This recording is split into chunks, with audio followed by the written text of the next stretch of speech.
Guys, welcome back to Mayang's Kusina. Ang i-prepare ko ngayon ay green salad. Ito yung romaine lettuce. Tapos ito, mix na to. Dressing to sa salad. Caesar salad dressing. Ito yung Caesar salad dressing.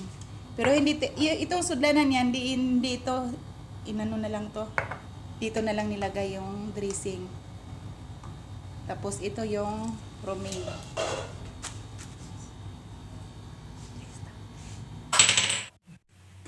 Guys, ito yung magluluto din tayo ng french fries. Ang nilalagay ko dito is black pepper, tapos salt.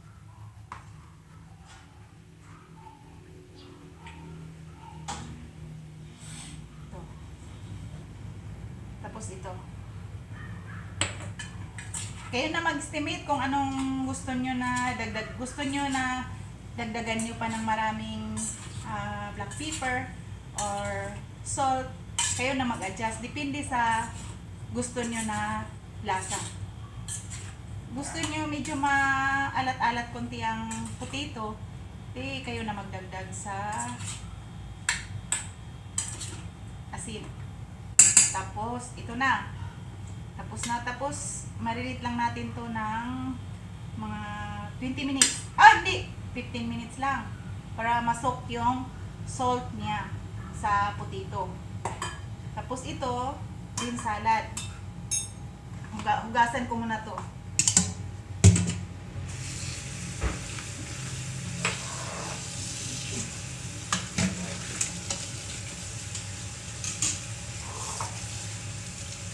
Iisa-isa nyo paghugas guys, kasi hindi natin alam na may mga dyan, uod na sa ilalim ng dahon.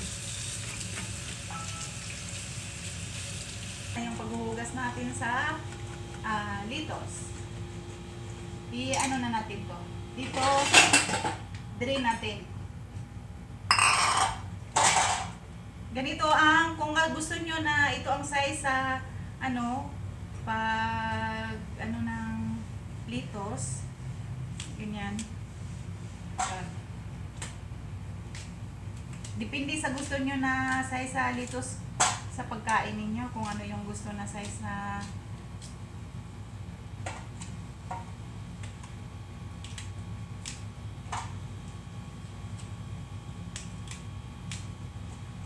yun na guys. Ganyan na. Ganito guys. Tapos kung gusto nyo dagdagan ng carrots, cucumber, tapos bell pepper, tomato, yun, idagdag na lang nyo dito. Ako kasi hindi ko nilagyan ng tomato, carrot, saka bell pepper kasi yung nag-request nito, ayaw nila na may tomato, carrot, at saka bell pepper. Plain. Gusto lang nila ito plain at saka ito yung dressing. Ito lang gusto nila. Kayo na gusto nyo, kung gusto nyo na may mga color-color dyan, kayo na gusto magdagdag, pwede din nyo lagyan ng grapes or apple, at saka wag na yung orange kasi ibang lasa yung orange. Grapes lang at saka apple, ito pwede nyo idagdag. Tapos cucumber, lettuce, at saka tomato. May tomato na baby tomato, tapos mayroon ding katong malalaki na tomato. Depende kung gusto nyo, slice nyo. Depende kung anong mayroon kayo na ilagay nyo sa green salad. Pwede nyo ilagay. Pwede din nyo kayo maglagay na ito. Ito. Coriander. Pero, depende sa gusto ninyong lasa. Pero kung gusto lang nyo na plain talaga, yan lang. Pero hindi ko na lang nilagyan nito kasi ito lang yung nag-request nito, ito lang gusto niya, plain. Hindi ko na nilagyan nito. Mamaya, ituturo ko sa iyo kung saan nyo ito pwede ilagay sa pagluluto. Ito na. Tapusin na lang natin ito.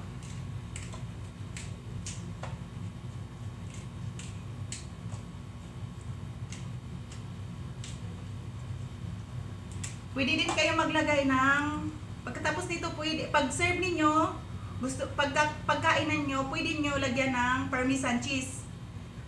Parmesan cheese or yung cheese na pita cheese. Slice lang yun ng medyo maliliit kasi medyo maalat yung pita cheese. Yun.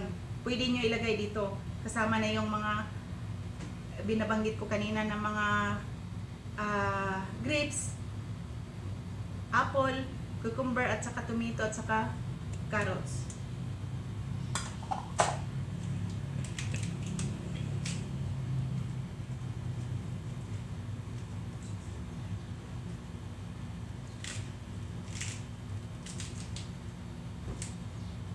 Guys, pwede din ninyo gamitan to ng scissors. Pero ako kasi hindi ako gumagamit ng scissors pangkat nito kasi mas dali siyang maitim. Mas okay yung ganito. Medyo 3 araw o 2 araw bago pa siya mag-itim. Pag scissors kasi, mas dali siyang maitim. Yung maitim niya itong gilid. Ito. Bakit maitim?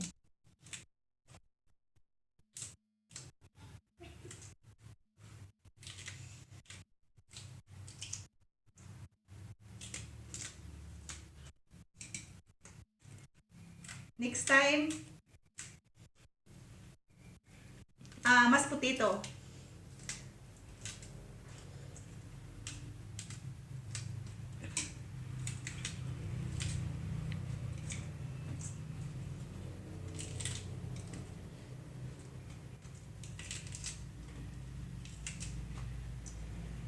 Oh.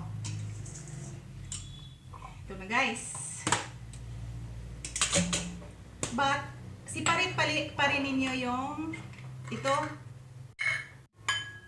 Alam ko kung paano gumawa nito, Caesar dressing. Pero ito, ready to, kasi order to eh. Pero alam ko kung paano to magawa. Pero hindi lang ako nagawa kasi mas mas matagal siya gawin. Tapos, dami pa siyang chichimurichi. Kailangan paggawa mo nito, step by step. Alam ko po kung paano magawa. Kaya, ito, order na to ng, Baka next time. next time, tuturo ko sa'yo kung paano gumawa ng Caesar dressing.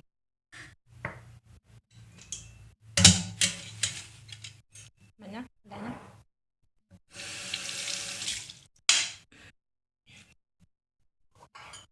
Ito. Guys, mix lang natin. Kaya ba gamayo sa mix? Pwede din nyo ito lagyan ng parmesan cheese. But, hindi na ako naglagay nito ng parmesan cheese. Dito na lang ilalagay ko sa green salad. Mas okay yung romaine. Okay din yung lettuce, mas okay yung romaine. Yun na guys, isi-serve na natin to. Pero ilagay natin to sa serving plate. Tapos ito, serving plate din. Papakita ko lang sa'yo kung anong itsura. Guys, ito na yung potato na pinakita ko kanina na minarinate ng black pepper at saka salt. I-deep fry lang natin to. Tapos, ilagay natin to sa baked na chicken. Hindi ko lang napakita sa inyo ang baked na chicken kasi may ginalian kasi yung ko kasi request yung nag-request sa akin medyo minamadali kaya hindi ko na napakita kung ano yung nilalagay sa baked chicken.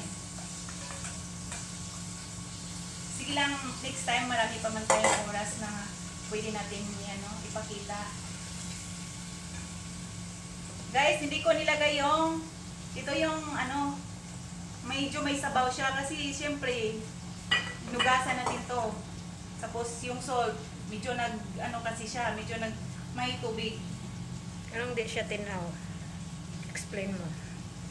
Guys, kita nyo yung tubig na medyo brown kasi dahil yan sa black pepper na nilalagay ko. Kasi pinun silang gihinawan. Okay guys, hintayin na lang natin to na maluto, medyo crispy.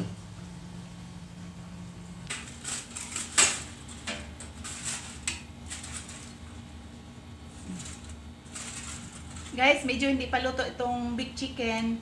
Medyo ano pa, mga siguro mga 30 minutes. Mas okay na i-bake mo siya mga 2 hours kasi mas tender yung meat. Guys, ito na yung piniprepare natin kanina na green salad. Ito na yung dressing, Caesar dressing, tapos yon sprinkle with Parmesan cheese. Ito yung Parmesan cheese. So ready to serve na. Guys, ito yung salad. Ito yung gina-prepare ko. Ito yung lalagyan ko ng baked chicken. Makita nyo mamaya kung pag may chicken na. Okay. Guys, ito na yung sinasabi ko kanina na baked chicken na ilagay ko dito. Ito na, nakita nyo na. Hindi ko lang sinabi yung kung ano yung ingredients na nilagay ko dito kasi medyo yung oras ko kanina medyo dinalian kasi yung nag-request nito kasi next time kita niyo mas tender yung laman niya, yung ano niya ito yan ito yan yan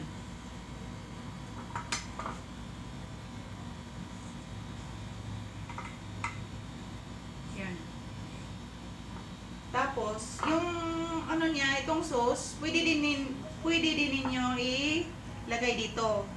Depende kung gusto niyo or i-separate niyo itong sauce, pwede din i-separate, pwede din ilagay niyo dito. Okay?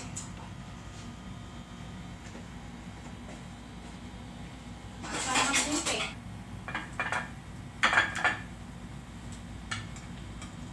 Kita niyo?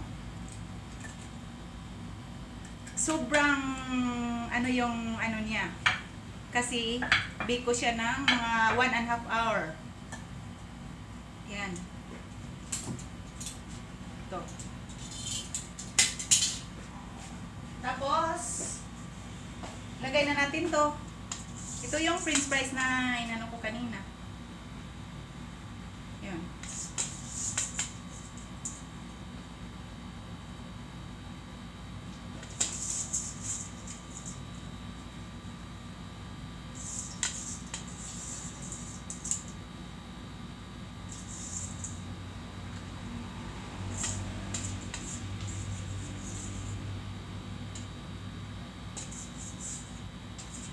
Yan guys. Yan na yung presentation niya. Tapos, yun. Pwede na kayo kumain. Ito na. Thank you! Uy guys, may sabak pa ko.